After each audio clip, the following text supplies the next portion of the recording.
Ողջույն հարգելի ֆուտբոլասերներ, ֆուտգոլն է եթերում։ Չեմպիոնների լիգայի եզրափակիչը արդեն մեր հորիզոնում է։ Մանչեսթեր Սիթին եւ Չելսին եզրափակում։ Բայց բոլորս էլ շատ լավ գիտակցում ենք, որ այս ակումբներից միայն մեկն է տիրանալու ականջավորին։ Այսօր կփորձենք վերլուծել եւ տեսնել ով է լինելու հաղթողը եւ բնականաբար ում է այն ավելի անհրաժեշտ։ Սկսեցինք։ Սա Սպորտանա!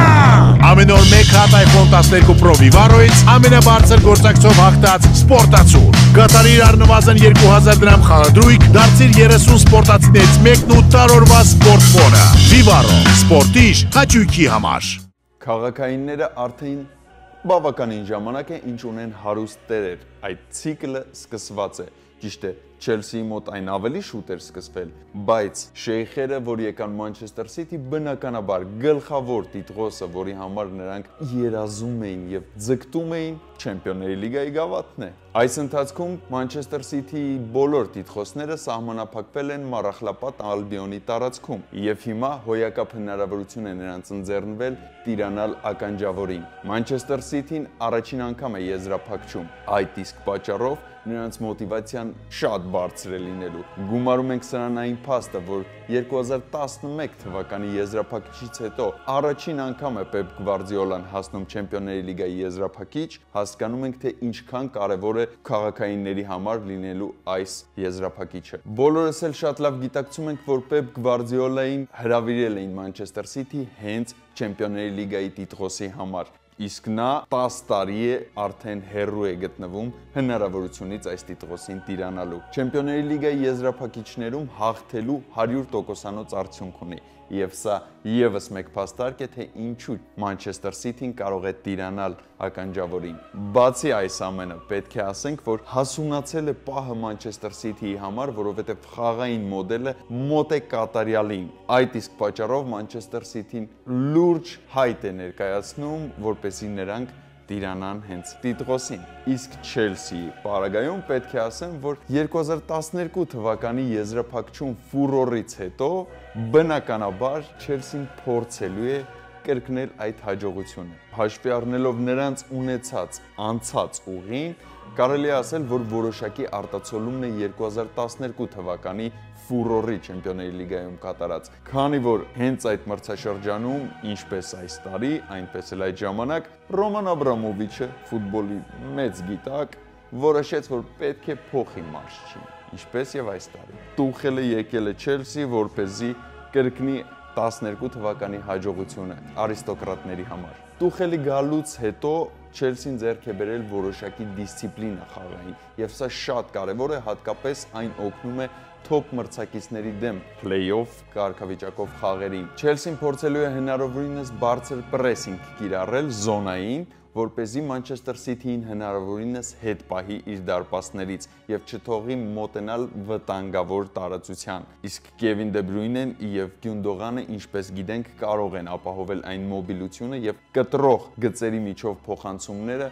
որոնք կարող են հանգեցնել շատ վտանգավոր գրոհների։ Չելսին, եթե մի փոքր ռետրոսպեկտիվ հայացքով նայենք, ապա 12 թվականի համեմատ տարբերությունը կայանում է նրանում, որ այն ժամանակ ավելի խարիզմատիկ եւ առաջատար ֆուտբոլիստներ կային։ Դիդիե Դրոգբայի եւ Չեխիի գլխավորությամբ թիմը գիտեր, թե ինչպես գրոհի։ Այս Չելսիի կազմում երևի գլխավոր խարիզմատիկ դեմքերը Ռուդիգերն են եւ Կանտեն։ Չնայած նույն Կանտեի պարագայում պետք է նշեմ, որ նա իր աշխատասիրությամբ եւ մոբիլությամբ է փորձում թիմակիցներին առաջ մղի դեպի գրոհներ, ինչպես նաեւ խլումներ կատարելով։ Տիագո Սիլվայի եւ Ռուդիգերի համար շատ բարդ խնդիր է առաջադրվելու այս եզրափակում, որովհետեւ ինչպես արդեն նշել եմ play-off փուլի մյուս դիմակայությունների ժամանակ, երբ մրցակիցները հանդիպելու էին Մանչեսթեր Սիթիին, չգիտեն, թե որտեղից կարող է վտանգ սպառնալ, ինչպես Մարեզը աչի եզրից կարող է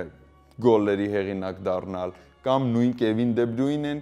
եւ միգուցե Գյունդողանը, ել չեմ ասում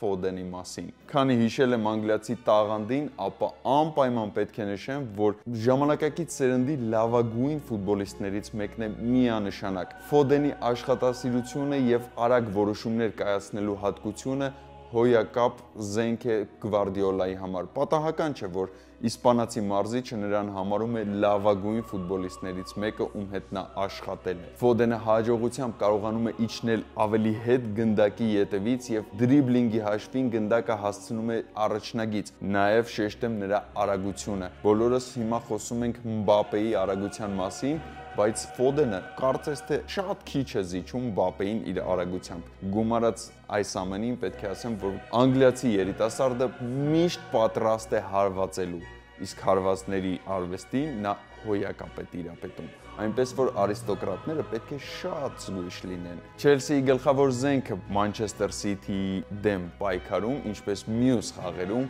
միանշանակ կարծում եմ լինելու է հակախաղը։ Նրանք կխաղան երկրորդ համարով եւ այն ժամանակ, երբ պատահմամբ կկարողանան միջին գոտում գնդակ խլել, հնարավորություն կփորձեն ընձեռնել Վերների համար։ Դե Վերներ ջան, դու էլ տես ինչ ես անում, որովհետև այս վերջերս այդքան էլ լավ չես անում։ Իսկ սա եզրափակիչ է ու յուրաքանչյուր դրվագը պետք է օգտագործել 100 չէ, 120%-ով։ Կանտեն եւ Ժորժինյոն միանշանակ կկարողանան նրան ապահովել գնդակներով։ Մանչեսթեր Սիթին եւ Չելսին այս դիմակայությունում պետք է փորձեն հնարավորինս անակնկալի բերել իրենց մրցակցին, որովհետև նրանք շատ հաճախ են մրցել իրար հետ թե Պրեմիեր լիգայում եւ թե անգլիական գավաթներում, այդ իսկ պատճառով երկուսն էլ մոտավոր գիտեն, թե ինչ խաղ կարելի է ակնկալել մրցակցից եւ անակնկալ մատուցելը կլինի շատ կարևոր հանգամանք, իսկ Գվարդիոլայի մոտ այս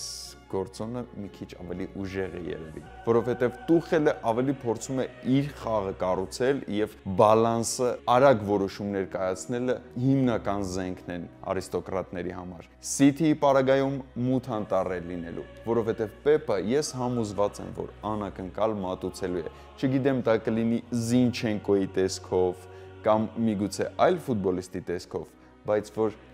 անսպասելի մեկը գոլի հեղինակ կդառնա, ես համոզված եմ։ Գովեցի Ֆոդենին եւ միևնույն ժամանակ պետք է Չելսիի կազմում առանձնացնեմ անշուշտ Մաունտին, որովհետեւ եւս մեկ անգլիացի ֆուտբոլիստ շատ բարձր մակարդակի ֆուտբոլ է սկսել ցուցադրել։ Քայլ է կատարում Չեմպիոնների լիգայում առաջ։ Մենք տեսնում ենք նրա ֆուտբոլային աճը եւ միգուցե Ֆոդենի տարբերությամբ նա այդքան էլ աշխատասեր չէ, բայց տեխնիկական հագեցածությունը նրա զինանոցում տպավորիչ է։ Թե ինչպես է նա Ռեալի ֆուտբոլիստներին շրջանցում, բոլորս էլ շատ լավ հիշում ենք։ Տարօրինակ չէ, որ այս երկու ֆիգուրները, Ֆոդենը եւ Մաունտը, մարմնացումն են անգլիական եզրափակչի։ Անգլիական եզրափակիչը նույնպես նաեւ իր հերթին մարմնացումն է ժամանակակից ֆուտբոլի։ Մենք տեսնում ենք, թե ինչպես են այն ակումբները, որոնք ավելի շատ գումար են վաստակում հեռուստատեսային ցուցադրություններից եւ հովանավորներից,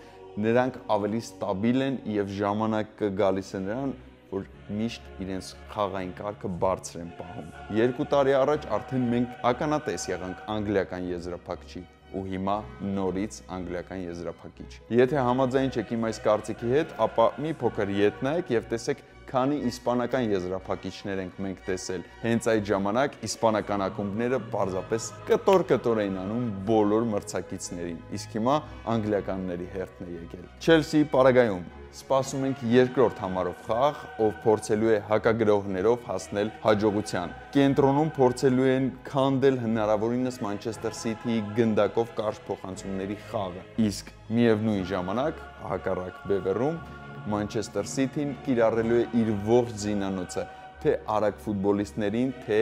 ճկուն ֆուտբոլիստներին, ովքեր կարողանում են շատ լավ մանևրել գծերի միջով եւ օգտագործել այդ հնարավորությունները, որպեսզի դուրս գան դարպասի առաջ մենակ։ Կևին Դե Բրյույնեի եւ Գյունդողանի ճկուն փոխանցումները եւ հատկապես գերմանա-թուրք ֆուտբոլիստի դրիբլինգի հատկությունները շատ մեծ առավելություն են ապահովելու Մանչեսթեր Սիթիի համար, բայց այս ամենը կարող էր վերջը լինել, եթե ես չհիշեի մի փոքր հանգամանք։ Մի անգամ տարիներ առաջ Կուն Ագուերոն ասաց, որ Մանչեսթեր Սիթիից կհեռանա այն ժամանակ, երբ նրանք կդառնան Չեմպիոնների լիգայի հաղթող։ Առաջին անգամ Մանչեսթեր Սիթին Չեմպիոնների լիգայի եզրափակում է եւ արգենտինացի հարձակվողը հայտարարել է, որ այս մրցաշարը զբոսաշրջանից հետո հեռանում է։ Դե հիմա հասկացանք, թե ոնց է City-ն հասել եզրափակիչ եւ ինչ է մեզ սպասվում։ Իմ կարծիքով որոշակի առավելությունը City-ի կողմն է։